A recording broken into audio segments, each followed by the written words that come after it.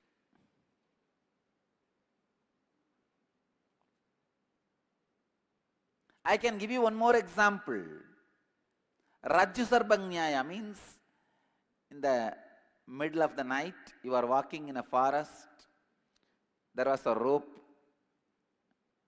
in front of you. In that night, naturally what will you feel? The rope is snake. And especially in the night, you will always feel that rope is moving slowly. Your eyes will create the perception the rope is moving.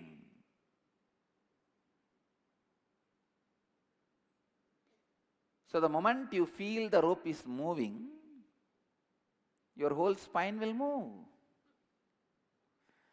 You will have that electric shock of fear spreading on your spine.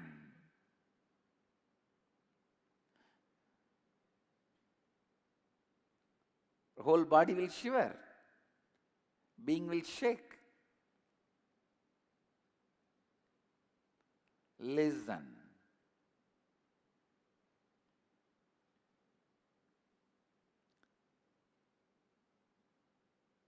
If you perceive the fact that rope is there,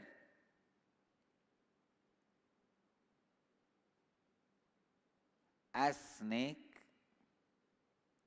the way you respond is going to be different. And after a few minutes, listen, after a few minutes, when that rope is not moving, when you look, if the rope is not moving, suddenly you will realize, hey, it's not rope. Sorry, it's not snake.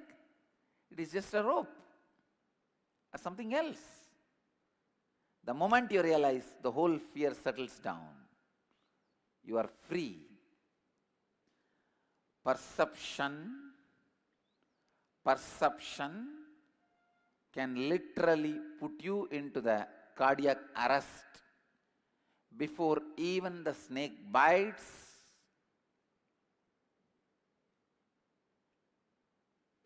You might be dead just by the perception there is a snake. If you perceive the fact, there is no suffering.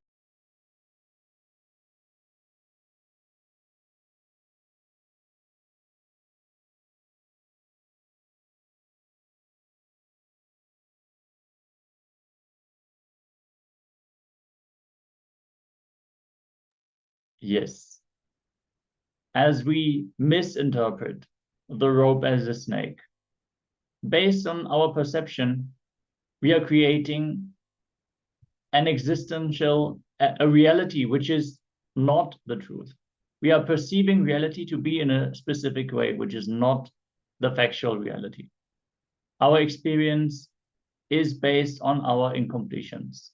The moment we shine consciousness on the situation, we will understand that the snake is in fact a rope, which is not dangerous for us, and simply we will settle down. When we hold on to our incompletions, every situation will seem dangerous to us, and we will jump. But when we actually look in, we will see there is no threat at all. It is only our perception that makes the situation to look dangerous to us. With this powerful cognitions, requesting everyone to recapture the powerful cognitions that we have gone through today, apply the listening to ourselves, speaking to ourselves in the positive way, and empowering ourselves and empowering others, as we are going to now receive the darshan from the Supreme Pontiff of Hinduism. Let us get ready for the darshan preparation. Thank you all for joining today. Let us get ready to receive the darshan of the Supreme Pontiff of Hinduism.